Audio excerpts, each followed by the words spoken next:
안녕하세요. 크리스찬 독서실입니다. 오늘은 그레이스 손턴의 난 더 이상 기다리지 않을 거야 5번째 시간입니다. 모든 것에는 제자리가 있다. 산들바람이 방충망을 쳐놓은 베란다를 뚫고 집 안으로 들어올 때 나뭇잎 몇 개가 아직 나무에 매달려 바스락거리고 있었다. 범행원 교회의 바깥 공기는 너무나 멋진 황금빛 침묵으로 가득했다.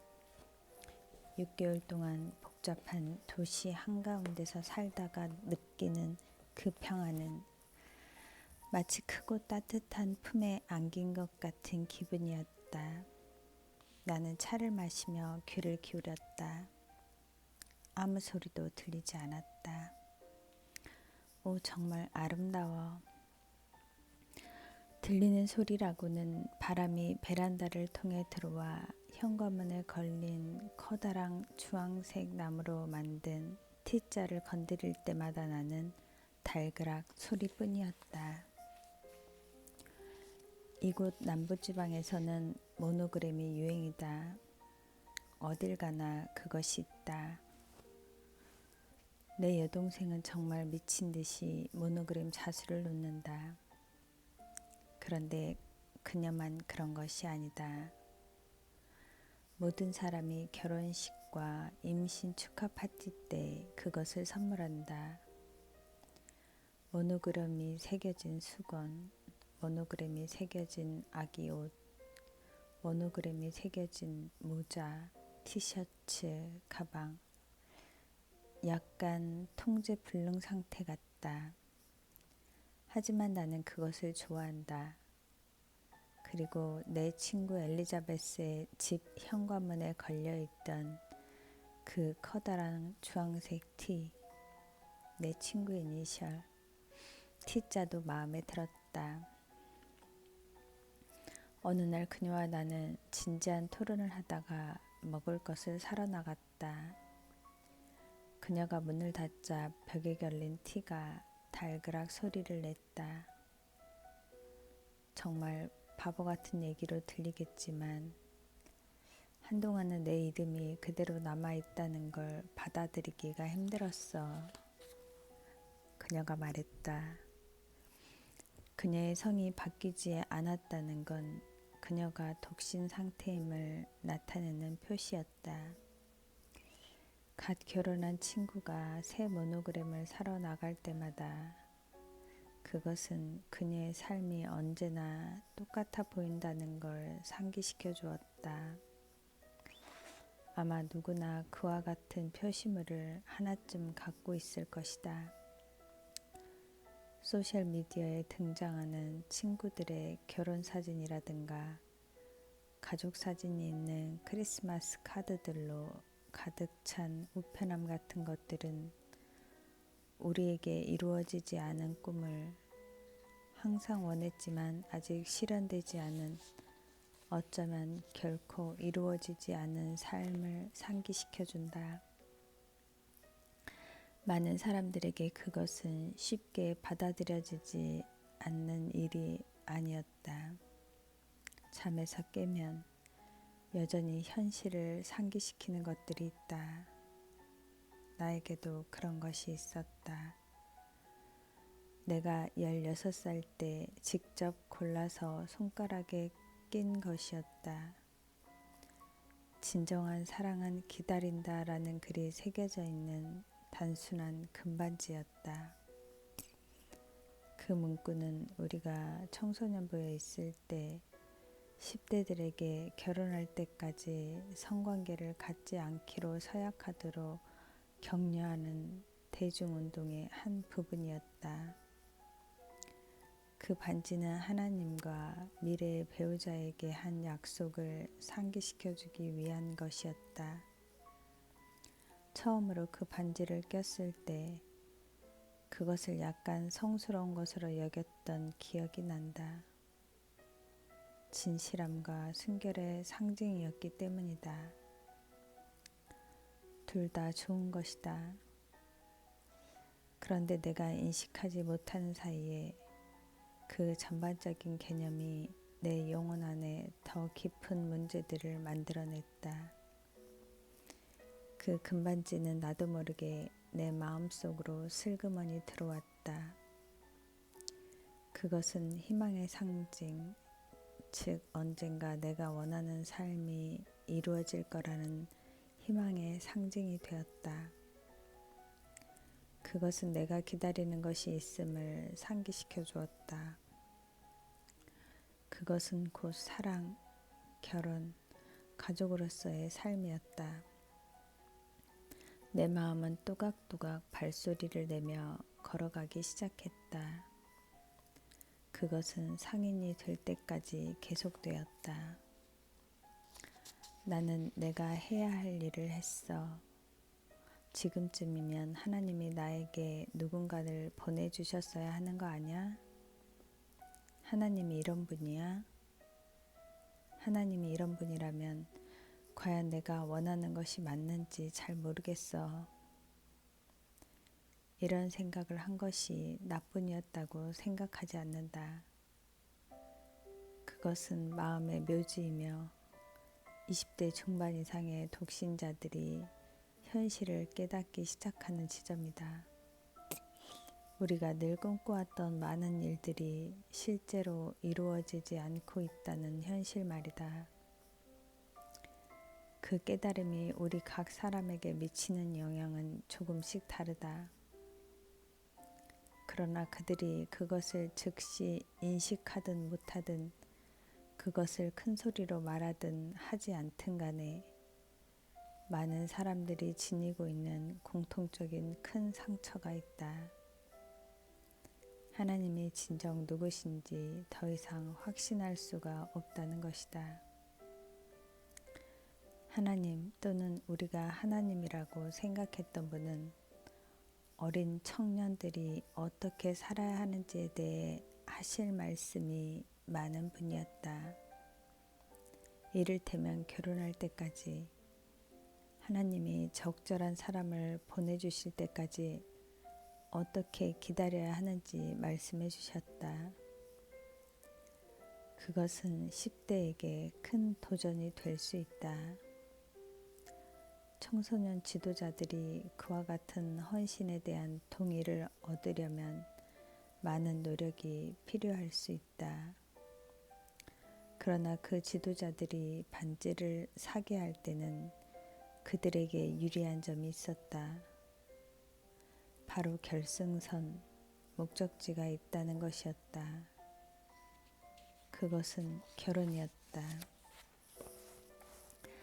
기다리렴. 그러면 배우자가 나타날 거야. 하나님을 찾으면 그분이 너를 위해 예비해 두신 사람을 너에게 보내주실 거야. 좋은 말이다.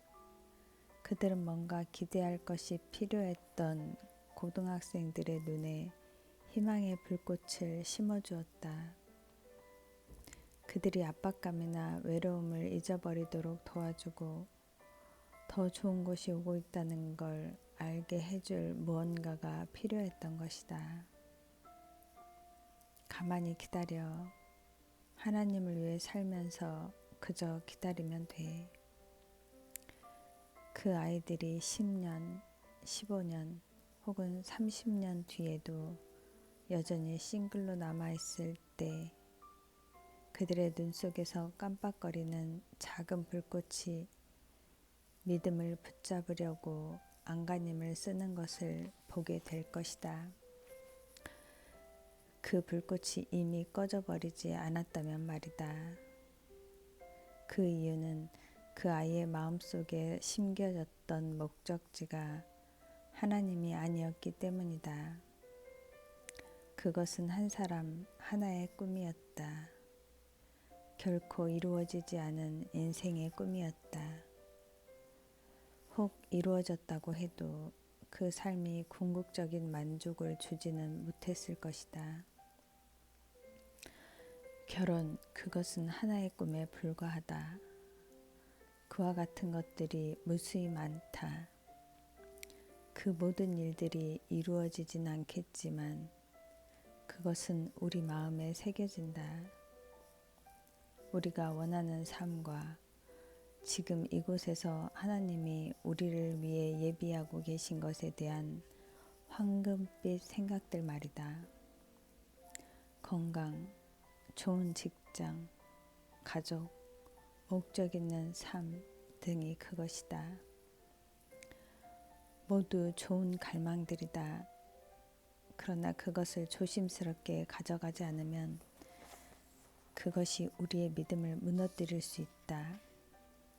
우리가 그 금빛 약속을 우리 마음속에 슬며시 밀어넣으며 순종하며 하나님을 따르겠다고 그리고 기다리겠다고 말할 때는 상상도 못했던 일이다. 그것은 새로운 문제가 아니다. 우리가 처음 자유롭게 꿈을 꾸게 된 순간부터 그것은 하나님의 백성에게 일어났던 일이다. 예를 들어 이 사람들을 생각해 보라. 하나님이 택한 백성인 이스라엘을 애굽의 노예 생활에서 벗어나게 해주셨을 때 말도 안 되는 일들이 많이 일어났다. 재앙이 일어났고 물이 피로 변했고 홍해가 갈라졌다. 엄청난 역사적 순간들이었다. 기적적인 위협들이었다. 이스라엘 백성은 하나님이 너무나도 크게 역사하시는 것을 보게 되었다. 하지만 모든 거창한 일들 속에서 있을 수 없는 미묘한 한 가지 일이 일어났다. 이스라엘 백성이 마침내 자기들을 포로로 잡아두었던 곳에서 탈출할 준비가 되었을 때 주변에 사는 애굽 사람들을 찾아가 그들의 옷과 귀금속을 달라고 했다. 그러자 애굽 사람들은 그들의 물건을 건네주었다. 이것은 하나님으로부터 온 선물이었다. 하나님은 그들에게 그 일이 일어날 거라고 말씀해 주셨다. 그래서 그들은 주머니에 짤랑거리는 금을 넣은 채 앞으로 올 축복의 약속을 가지고 애굽을 떠났다. 이스라엘 백성은 아마 그 금이 어떻게 사용될지에 대해 몇 가지 생각이 있었을 것이다. 그들은 하나님이 그들에게 약속하신 땅에서 새 삶을 일구기 위한 큰 계획들을 가지고 있었다. 하지만 하나님은 그들의 계획보다 더 큰 것을 마음에 품고 계셨다. 그 귀금속은 처음부터 그 백성이 볼 수도 없었고 그들이 상상하거나 바라는 것보다 훨씬 더 큰 목적을 가지고 예정된 것이었다. 결국 그것을 내어줌으로써 그들 가운데 살아계신 하나님을 보게 되었기 때문이다. 어느 날 하나님은 성전을 지을 수 있도록 그들에게 그것을 아낌없이 내놓으라고 하실 것이다. 내가 그들 중에 거할 성소를 그들이 나를 위하여 짓되 이것이 하나님께서 그들의 자유를 값주고 사신 이유였다. 즉 하나님이 그들과 함께 사시고 그들이 하나님과 함께 살게 하려는 것이었다. 그 일을 이루기 위해 그들은 자신의 가장 귀중한 소유물을 내놓아 하나님의 나라와 임재를 그들 가운데 이룰 수 있는 특권을 갖게 될 것이다. 금과 은은 특별한 것이었다. 하나님은 그것을 아셨다. 백성도 알았다. 하지만 그들은 마음속에 하나님과 같은 이유를 품고 있지 않았다. 먼 길을 걸으면서 그들은 아마 주머니 속에서 금이 짤랑거리는 소리가 듣기 좋았을 것이다. 그 땅에서 주변 사람들이 금으로 지은 것을 가지고 이 세상에서 잘 사는 것을 보았다. 그리고 이스라엘 백성은 실제로 자신들이 장차 무엇을 짓게 될지 매일 강력하게 느끼지 못했기 때문에 현재의 모든 것을 투자하는 것이 그들에게는 가치 있어 보였다. 그들은 손으로 만질 수 있는 것, 당장 가까이 있는 것을 원했다. 그때 그들은 하나님을 볼 수 없었다. 그래서 그들의 금 일부를 가져다가 송아지 형상을 만들고 그것을 그들의 신이라 부르기로 했다. 나는 때로 이런 이야기가 정말 터무니없게 들린다. 어떻게 그들을 위해 홍해를 가르신 하나님을 그들이 하나님이 하시는 일을 이해하지 못한다는 이유로 떠날 수 있단 말인가? 어떻게 그들이 가진 모든 것을 금송아지에 투자할 수 있단 말인가? 제정신이 아닌 것처럼 보인다. 하지만 우리도 그렇게 한다. 하나님이 누구신지를 우리가 잊어버릴 때, 즉 우리의 꿈들이 우리의 주머니에서 나와 마음속으로 들어가고 하나님이 우리의 마음속에서 나와 주머니 속으로 들어가실 때 일어나는 일이다. 또한 우리의 꿈들이 짤랑거리는 소리가 하나님의 음성보다 더 커질 때 일어나는 일이다. 그때 우리 자신이 정말 위험에 처한 것을 발견한다. 우리의 꿈들이 우상이 되고 우리 스스로 문제를 해결하려 하고 꿈을 이루기 위해 최선이라고 생각하는 대로 살려고 한다. 아니면 완고하게 앉아서 그 짤랑거리는 소리에 하나님의 음성이 묻히도록 내버려 둔다. 하나님의 음성이 겨우 조그맣게 들리거나 아예 안 들릴 때까지, 그리고 우리는 점점 더 독해진다. 우리는 이것을 직시해야 한다. 둘 다 우리를 죽일 거라는 사실 말이다. 우리에게는 각자가 중요하게 생각하는 꿈이 있는데 그 꿈들은 우리 마음속에서 정상에 올라가려 하고 하나님보다 더 커지려 한다. 당신은 당신의 꿈이 무엇인지 안다. 나는 나의 꿈이 무엇인지 안다. 그것은 우리가 마음속에 금으로 새겨온 꿈이며 우리의 근본적인 인간성이 보고 원하고 정말로 기다릴 가치가 있다고 생각하는 것이다. 싸움은 현실이며 이제 우리는 진짜 진실을 가지고 그것에 직면해야 한다. 하나님을 위해 살면서 기다리면 좋은 일들이 올 것이다 라는 조언을 실제적으로 생각해 봐야 할 때이다. 사실 그것은 맞는 말이다. 다만 우리가 목표로 하는 좋은 일들이 무엇인지를 우리가 진정으로 이해한다면 말이다. 이스라엘의 지도자 모세는 그 좋은 것이 무엇인지 알았다. 그는 그것을 보았고 그로 인해 그의 얼굴은 빛났다. 하나님 때문에 빛난 것이다.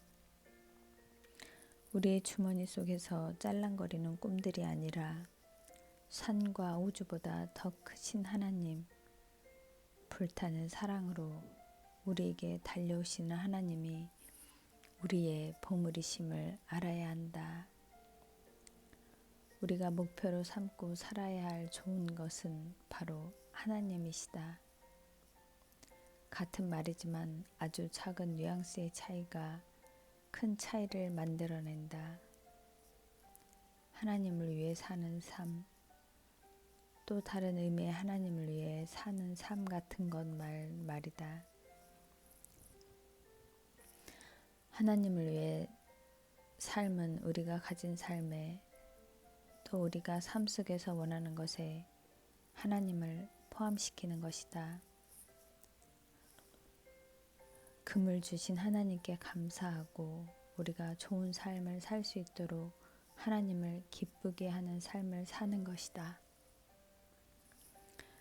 그러나 또 다른 의미의 하나님을 위해 사는 삶은 우리의 마음과 우리가 가진 모든 것으로 하나님을 얻기 위해 나아가게 한다. 그것은 우리의 두 손에 우리가 가진 것과 앞으로 일어나기 원하는 일들을 담아 하나님께 내어드리는 것이다. 하나님을 위해 사는 삶은 우리의 마음을 변화시켜 하나님이 오시게 하는 일에 우리의 금을 사용하고 쉽게 만든다. 그것은 우리의 꿈들을 하나님의 손안에 든 도구로 여긴다. 즉 하나님이 원하시는 대로 우리의 유익과 하나님의 영광을 위해 사용하실 도구인 것이다. 그것은 모든 것을 변화시킨다. 우리의 삶에 관한 모든 것, 우리의 마음에 관한 모든 것을. 예수님은 결국 하나님께 이르는 문이 좁고 길이 험하다는 것을 우리에게 말씀해 주신다. 그분은 그 길을 찾는 자가 적다고 말씀하신다. 나는 예수님의 이 말씀이 끝까지 하나님의 법을 따를 수 있는 사람이 적다라는 의미일 거라고 늘 생각했던 것 같다. 우리 자신을 거룩하게 지키는 것, 기다림, 혹은 그와 비슷한 것들 말이다. 그러나 그것은 일부분일 뿐이다.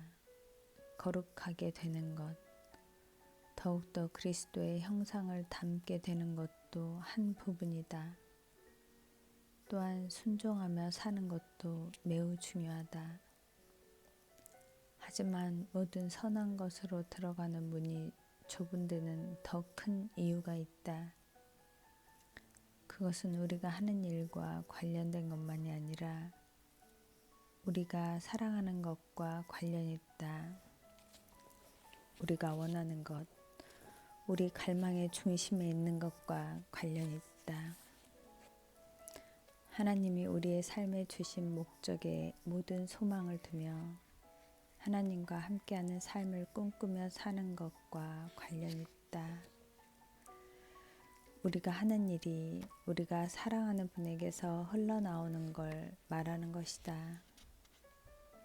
그것은 하나님이 무엇을 요구하시든지 하나님이 우리와 함께 하시는 것을 보기 위해 우리의 모든 것을 투자하는 것을 의미한다. 모든 것이 제단 위에 올려져 있다. 그것은 자신에 대해 죽는 것을 의미한다. 그것은 매우 힘든 부분이다. 하나님을 얻기 위해서는 우리의 꿈들과 잘 세운 계획들이 죽어 그분을 위한 사랑의 제단 위에 바쳐져야 한다. 그것은 우리가 배워온 삶의 방식과 맞지 않는다. 우리의 마음은 우리가 이곳에서 보는 것을 갈망하도록 명령받아왔다. 우리가 어릴 때부터 그래왔다. 기다리는 고등학생이었을 때 나는 하나님을 위해 살고 있었지만 하나님을 얻기 위해 살지는 않았던 것으로 기억한다. 그때 내 기도와 갈망이 어떤 것이었는지 기억한다. 고등학생 그레이스의 기도는 해독하기가 정말 쉬웠다. 제발 예수님, 제가 결혼할 때까지는 돌아오지 말아주세요. 적어도 잠깐 동안이라도 결혼 생활을 하게 해주세요. 지금 생각하면 좀 웃음이 나온다. 어떻게 이 세상에 어떤 것이 하나님을 뵙고 하나님 나라가 임하는 것을 미룰 만큼 가치가 있다고 생각할 수 있었을까? 그때 나에게 하나님을 얻어야 할 보물로 여기는 관점은 너무나 미약했다. 하지만 하나님을 똑바로 바라보며 제 삶을 위한 하나님의 선택들을 이해할 수 없어요 라고 말하며 이 땅에서의 내 꿈들이 하나님보다 내 마음을 더 많이 차지할 가치가 있다고 생각하는 어른 그레이스의 기도가 그때와 다른 게 있을까? 조금 더 복잡한 기도가 되었지만 마음의 문제는 같다. 나는 여전히 내 마음의 금을 하나님 나라보다 나를 위해 사용하기 원한다. 나에게는 몇 년 동안 좋아했던 남자가 있었다. 그것이 가능하다는 걸 깨닫기도 전에 하나님이 그것을 위해 훨씬 더 큰 계획을 품고 계신다는 것을 알기도 전에 그는 나의 금을 가져갔다. 이 남자는 생각이 깊고 독실하고 재미있고 똑똑했다. 그리고 좋은 친구였다. 그가 나를 좋아한다는 걸 알게 된 날 밤, 내 꿈들은 주머니 속에서 오랫동안 요란스럽게 짤랑거렸다. 그날 우리는 도로가에 앉아 있었다. 여름에는 남부지방의 습도가 올라가서 늦은 밤에도 습한 공기가 우리를 둘러싸고 있었다. 하지만 하늘은 너무도 맑았다. 그리고 나는 어떤 일이 일어나고 있음을 알았다. 나는 별들이 나란히 있는 것을 보았다. 대학 시절 아침마다 성경을 읽고 시리얼을 먹으면서 기도해 왔던 그 모든 꿈들이 내 눈앞에서 반짝이는 걸 보았다. 나는 하나님께 내 인생을 어떻게 살아가야 하는지 여쭈었다. 남편을 위해 기도했다. 그 기도가 정확히 어떻게 이루어질지는 몰랐지만 오래지 않아 집과 두세 명의 아이들과 내가 늘 원했던 직장 생활이 펼쳐질 거라고 기대했다. 나는 졸업 후에 취업할 몇 군데 직장을 알아보는 중이었다. 그 중에는 해외로 나가는 것도 있었다. 그 모든 걸 생각하면 마음이 흥분되었다. 세상은 넓게 펼쳐져 있었다. 가슴이 떨렸다. 내가 정말 좋아했던 남자가 지금 내 옆에 앉아서 우리 두 사람의 미래를 위해 기도하고 있다. 나는 흘러나오는 미소를 내 마음에 밀려오는 그 행복을 감출 수가 없었다.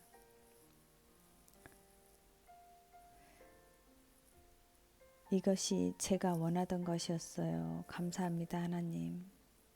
나는 살금살금 걸어서 기숙사 방으로 돌아와 잠든 룸메이트 옆을 지나 미소를 지으며 잠자리에 들었다.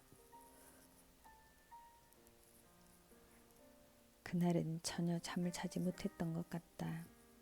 다음날 결혼식을 하는 내내 잠이 들었고 덕분에 누가 무슨 말을 했는지 무슨 일이 있었는지 알 수가 없다. 하지만 내 모든 삶이 내 앞에 펼쳐져 있다는 것을 알고 그곳을 떠났다. 그 삶은 너무나 멋져 보였다. 그 후 몇 주, 몇 달 동안 나는 사랑에 빠져 혼미한 상태로 보냈다. 오랫동안 이 남자를 향해 쌓아왔던 감정들이 쏟아져 나오면서 내 마음속에 있던 댐들을 다 무너뜨리고 온 세상을 장밋빛으로 물들였다. 그 가운데서 그 일이 일어났다. 나는 하나님을 내 주머니 속에 밀어넣으며 감사해요. 여기서부터는 제가 할 수 있어요. 라고 말했다. 작정하고 한 일은 아니었다. 만약 그때 당신이 내게 그 일이 일어나고 있는지 물었다면 나는 분명히 아니라고 했을 것이다. 모든 일이 잘 되어갔으니 하나님과 내가 정말 적절한 거리에 있다고 생각했다. 하지만 나에게 하나님은 물질적인 갈망들보다 더 크지 않았다. 그래서 모든 것들이 완벽하게 결합되자 하나님을 밖으로 빼버린 것이다. 나에게 하나님은 목적지가 아니었다. 그분은 목적을 이루는 수단일 뿐이었다. 내가 그것을 분명히 표현할 수 있었을 거라는 생각하지 않지만 말이다. 이 남자와 함께하는 삶이 내가 원하는 모든 것이었고 하나님은 그 삶의 일부가 되시길 원했다. 하지만 그 일부에서도 스스로 빠져나가시거나 아니면 우리가 함께 몰아낼 것 같았다. 하나님과 함께하는 삶은 피상적이 되었다. 정말로 피상적이었다. 반면 내가 원했던 이 세상의 삶은 더욱 커져갔다. 그리고 시간이 흐르면서 내 마음에 어떤 일이 일어났다. 나는 하나님의 음성을 들을 수 없게 되었다. 내 마음속에서 내 꿈들이 짤랑거리는 소리가 정말 크게 들렸기 때문에 나는 한 사람에게 나의 사랑을 온전히 쏟아부었고 하루를 마칠 때쯤 하나님을 위해 남겨둔 약간의 사랑을 드리려고 했다. 그 약간의 사랑은 점점 더 줄어들었다. 바로 거기서 이기심이 내 마음속에 뿌리를 내리고 하나님을 억누르기 시작했다. 나를 사랑하시고 내 모든 사랑이 그분께 향하기를 원하시며 내가 세상에서 나누는 다른 사랑은 그분을 향한 사랑에서 흘러나오기를 원하시는 그 하나님을 말이다. 나에게 너무나 추악하게 보였던 그 이기심을 상상할 수 있는가? 곧 모든 것이 흐트러지기 시작했다. 그것이 어디서 시작되었는지 기억하듯이 어디서 끝냈는지도 생생히 기억한다. 그와 나는 똑같이 늦은 밤 남부의 습한 공기 속에서 현관에 서 있었다. 축복처럼 돼 있었으나 엉망이 되어버린 이 상황을 어떻게 풀어야 할지 모른 채 내 눈이 거룩하신 하나님을 떠나 나를 위해 만든 금송아지에게로 향할 때 내 마음에 무슨 일이 일어났는지 알았다. 그것은 아름답지 않았다. 그리고 그 다음은 잠에서 깼을 때 잔뜩 쌓여있는 휴지 조각들과 깨진 꿈들이 내 곁에 있었다. 내 우상의 형태는 관계 속에서 매우 분명히 드러났다. 하지만 따로 떨어뜨려 놓으면 훨씬 더 미묘하다. 그와 같은 갈망들, 즉 결혼과 가정, 집에 대한 갈망들은 여전히 내 마음속에 너무나 크게 남아 있었다. 실패한 관계에서 나온 연기가 사라지고 죄밖에 남지 않은 후에도 말이다. 나는 다시 양처럼 순하게 하나님께 다가갔다. 내가 정말로 잘못했다는 걸 알았다. 하지만 내 이기심에 대해 용서를 구하고 새롭게 시작하게 해달라고 기도할 때에도 나는 대학 시절과 똑같이 하나님께 다가갔다. 하나님, 제 삶을 세우는 법을 알도록 도와주세요. 제가 무엇을 해야 할지, 여기서 어디로 가야 할지 알도록 도와주세요. 제가 하나님을 위해 살 수 있도록 도와주세요. 그리고 하나님이 저를 위해 예비하신 것을 저에게 주세요. 한참 후에야 이루지 못한 내 꿈들이 현실로 이루어진 꿈들만큼이나 하나님을 억누를 수 있다는 걸 알게 되었다. 내 마음은 단지 하나님보다 하나님이 주실 수 있는 것을 더 원했다. 그리고 솔직히 고백하자면 그것이 얼마나 잘못된 것인지 몰랐다. 원래 그런 거라고. 우리가 하나님을 사랑하고 그분께 순종하면 하나님은 우리의 삶을 세워주신다고 생각했다.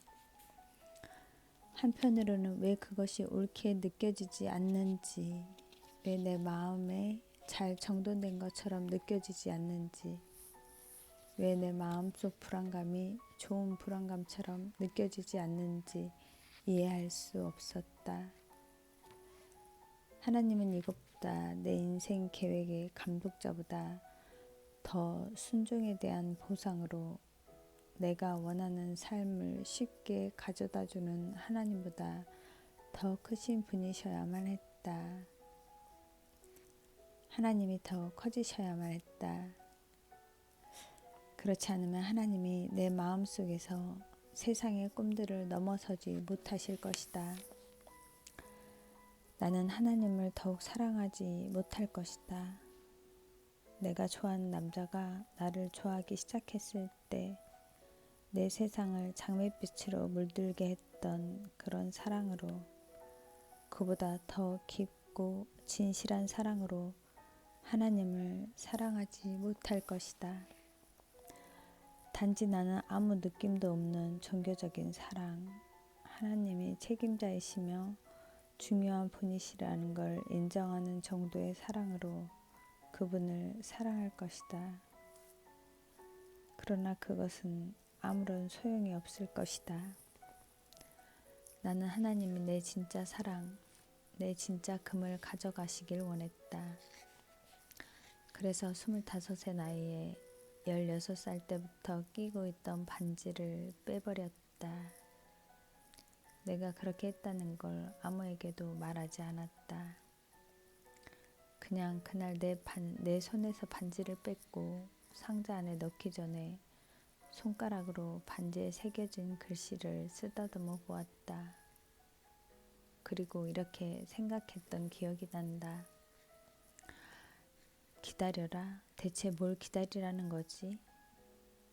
난 더 이상 기다리고 싶지 않았다. 나에겐 이미 하나님이 있었다. 그리고 그 하나님이 모든 것이 되신다. 나에게는 그 반지를 빼는 것이 꼭 필요한 일이었다.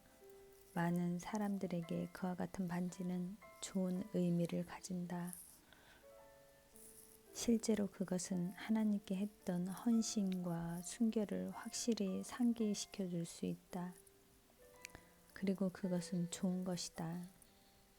하나님께 순결한 삶을 드리는 것은 거룩한 제사이다. 단 하나님을 위해 그것을 하나님께 드릴 때 말이다. 그리고 순결은 결혼 생활에 꼭 필요한 것이다. 그것은 좋은 헌신이다. 하지만 나에게 그 반지는 하나님이 전혀 약속하신 적 없는 것을, 내가 하나님께 기대한다는 것을 상징했다. 그것은 내가 가장 사랑하는 그분에 대해 갖고 있던 잘못된 관점을 더욱 부각시켰다. 그 반지는 나를 위한 금송아지를 만들고 있었고 그것은 절대 해서는 안 될 일이었다. 따라서 어떤 사람들에게는 그 반지를 끼는 것이 자신의 갈망을 내려놓는 것을 상징했지만 나에게는 반지를 빼는 것이 그랬다. 나는 하나님께 순종하겠다고, 또한 내가 순종함으로써 얻기 원하는 것은 오직 하나님뿐이며 이 세상에서 하나님이 내게 주신 상을 바라지 않는다고 말하고 있었기 때문이다. 오직 그분이 하나님이시기에 하나님만이 내 모든 것을 받으실 가치가 있다고 말하고 있었다. 내가 나의 이야기를 그분께 맡겼다는 것을 그분이 알기 원했다. 내 스스로 줄거리를 잡아가는 것이 아니라 그분이 그 이야기를 쓰시게 하고 싶었다. 내가 갈망하는 것이 바로 하나님이라고 말씀드렸고 그것은 자유를 가져다 주었다.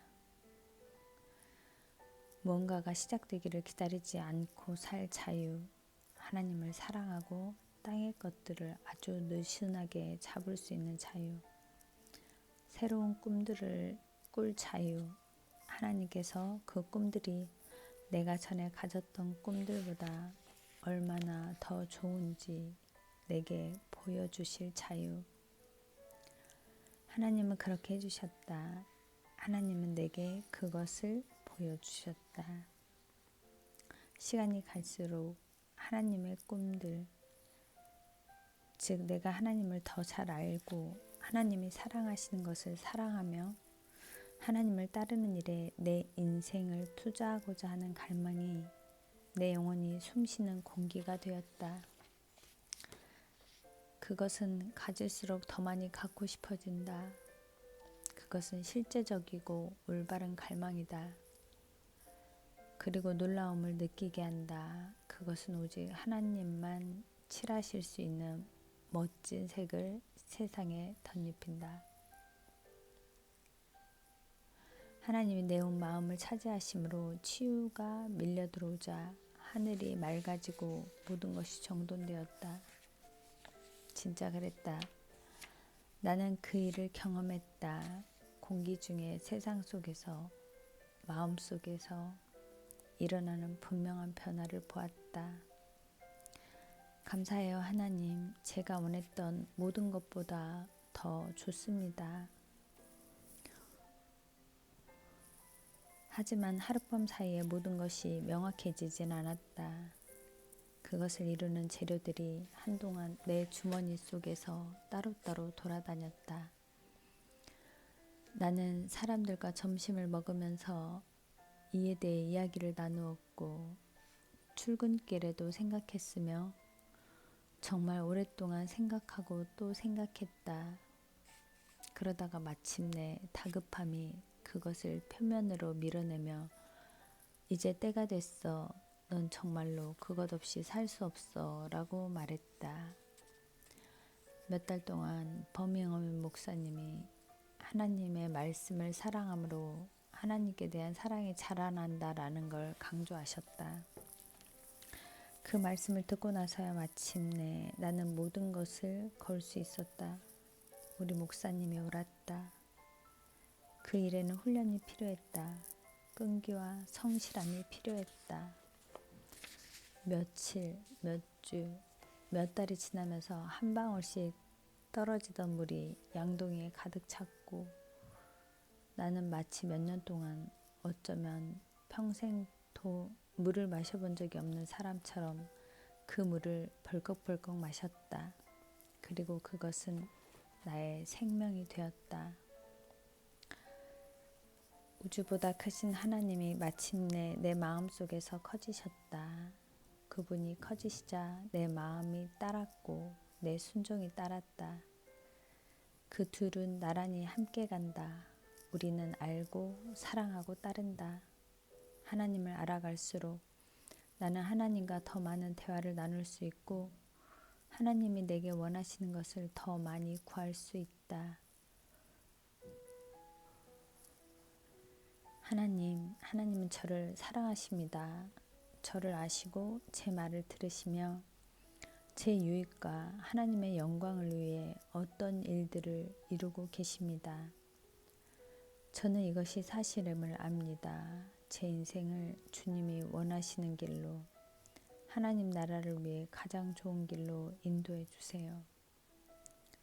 제 삶은 주님의 것입니다. 저는 단지 주님을 더욱더 알기 원합니다. 그것은 몇 년 동안 내 깨진 꿈들에 대해 기도했던 것과 정말 다른 기도였다. 감사해요 하나님. 하나님께서 저를 위해 행하신 일에 감사드립니다. 하나님이 하나님이셔서 감사해요. 하나님의 이야기를 가지고 이 세상에서 하고 계신 일에 감사하고 또 제가 그 일에 동참하게 해주셔서 감사합니다. 나는 주님을 향한 나의 사랑을 큰 소리로 외쳤고 그것은 이곳에서 내 삶의 중심이 무엇이어야 하는지를 내 마음에 상기시켜준다. 나는 오늘도 하나님께서 내 마음을 넓혀주셔서 그분을 더욱더 사랑하게 해달라고 기도한다. 사랑합니다, 아버지. 저의 가족이나 친구들보다 더 주님을 사랑합니다. 남편이나 직장 또는 해외에 나가 지내는 것보다 더 주님을 원합니다. 제 자신의 안락함이나 자동차, 휴가, 멋진 집보다 더 주님을 원합니다. 이것은 내 친구 스코트에게서 배운 단순하지만 놀라울 정도로 효과적인 기도다. 그는 한때 이런 글을 썼다. 나는 습관적으로 소리를 내어 말하거나 머릿속으로 그리스도가 모든 것보다 더 중요하다고 말한다. 예를 들면 이런 식이다. 주님이 TV나 인터넷보다 더 중요합니다. 주님은 내 부모나 형제보다 더 중요합니다. 주님은 내 아내나 내 작업보다 더 중요합니다. 그것은 실제로 내가 집중하는 데 도움이 된다.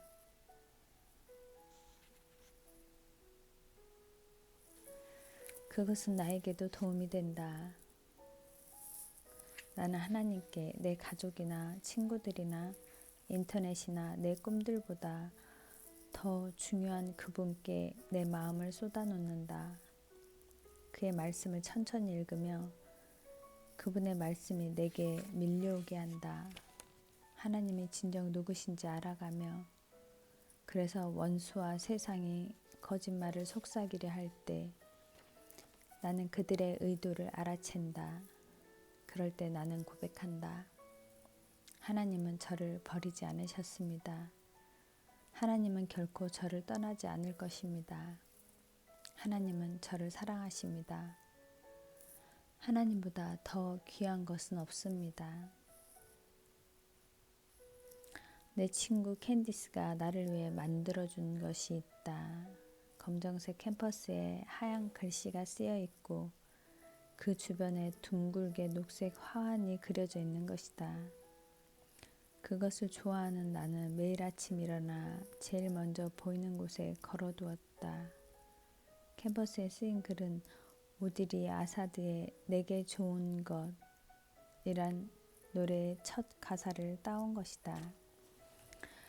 그 노래는 내게 일어나는 어떤 일도 내가 갖고 있거나 갖지 못한 그 어떤 것도 내가 하나님을 소유할 때 얻는 그 기쁨을 빼앗을 수 없다는 내용이다. 아침마다 그것은 나에게 하루 동안 어떤 일이 벌어지더라도 내 소망이 어디서 오는지, 나의 안정이 어디서 오는지를 생각하게 해준다.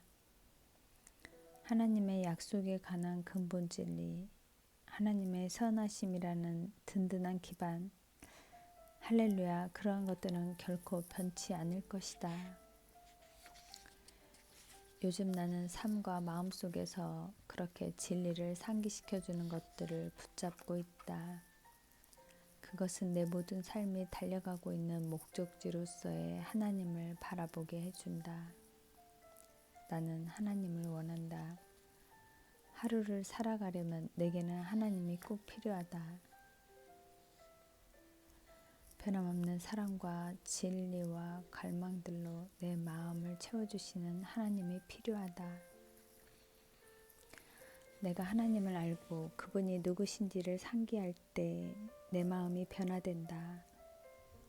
내 계획들이 제 자리를 찾아가며 하나님이 내 모든 것이 되신다.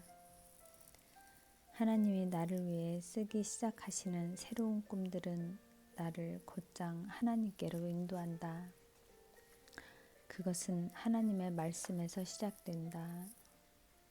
사랑과 징계가 함께 협력하여 아침마다 내가 하나님과 만나도록 이끌리며 성경을 읽고 공부하고 묵상하고 암송하며 내 마음에 새기게 한다. 내 마음에 가장 많이 상기할 필요가 있는 진리들을 암송한다. 내 친구 헤더는 일주일에 한 번씩 우리가 제일 좋아하는 커피숍이나 허니 비스켓을 먹으며 고린도 후서 5장을 암송하도록 격려했다. 그 도전은 나를 하나님의 말씀 속으로 더 깊이 들어가게 했고 하나님과 더 깊은 사랑에 빠지게 해주었다. 그 성경 말씀은 우리는 질그릇이지만 아무리 압박을 받아도 부서지지 않는다는 것. 우리가 약할 때 하나님의 강한 힘이 우리를 가득 채워주신다는 것을 나에게 상기시켜 주었다. 또한 우리가 기다릴 수만 있다면 하나님이 앞으로 더 좋은 것들을 주려고 예비하고 계신다는 것도, 감사하게도 성령님이 말씀을 통해 그것을 내 마음에 가르쳐 주셨다. 몇 달 후 친한 친구가 죽었을 때 그 진리는 내가 겨우 숨 쉴 수 있는 공기가 되었다. 하지만 그 속에서도 나를 그냥 내버려 두지 않으시고 내 죄들을 가지고 그분의 선하심을 나타내는 표시로 만드셨다. 내 질그릇은 하나님께서 나로 하여금 깊은 고통을 이겨내게 하시고 그분의 빛으로 좀 더 충만케 해주셨으며 힘든 일에 절 더 잘 대비하게 해주셨다는 걸 기억하게 한다. 그것은 나를 목적지에 이르게 하는 것이 내 이야기가 아니라 하나님의 이야기라는 걸 상기시켜 준다. 엘리자베스도 마찬가지였다. 그녀의 현관문에 걸린 커다란 오렌지색 티가 펄럭일 때 그것은 그녀에게 완전히 다른 종류의 이야기를 떠오르게 했다. 사랑의 하나님이 그녀를 자신의 신부로 부르시고 그녀에게 하나님의 이름을 주셨다는 것이다. 그것은 단연코 가장 좋은 이야기이다. 하나님이 당신의 마음에 들어오셔서 당신을 꿈들을 하나님 자신으로 바꿔주실 때 정말 기쁨이 다르다. 우리 마음은 빈 캔버스가 된다. 그럴 때 하나님은 거기에 그분의 사랑의 그림을 그려주실 수 있다. 그분의 성령으로 우리가 충만케 되고 우리 내면의 갈망과 상처들을 변화시켜 주실 수 있다. 그것은 다른 느낌이다. 우리는 하나님이 새 이야기를 쓰시는 것을 보기 시작할 것이다. 그것은 놀라운 자유와 함께 온다. 감사합니다.